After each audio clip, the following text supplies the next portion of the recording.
How to organize your phone. Hey everybody, welcome back to our channel. In this video I'm going to guide you through the steps on how you can organize your phone as a beginner, so make sure to watch the video till the end. Now the phone I'm using is Samsung Galaxy S20 Plus, so depending upon the model, depending upon the UI and the software, the process to aesthetically design a phone could be a bit different. Now what I like to do is I like to keep it completely minimal. I don't like app drawers personally.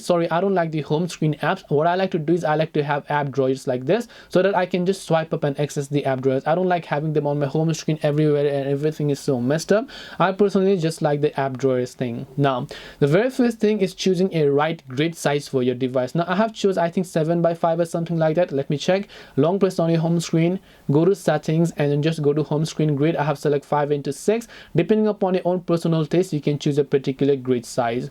And after you do that, the next thing you can keep in mind, you can add a folder grid. You can also show app screens on home button. You can lock your home screen layout. You can also add, I'd like to turn off adding new apps to home screen.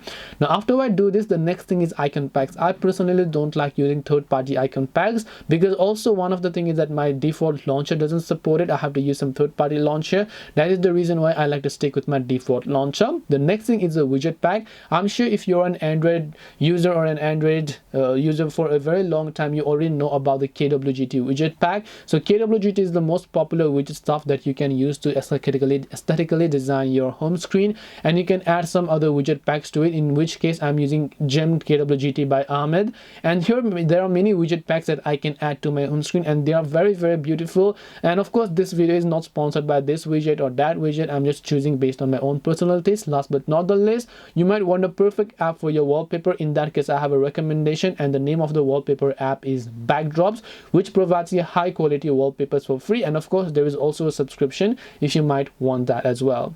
So hope this video helped you guys. If it did help you, then make sure to leave a like and subscribe to the channel. If you have got any questions, then feel free to leave them down. Thank you for watching till the end, and see you soon in the next video.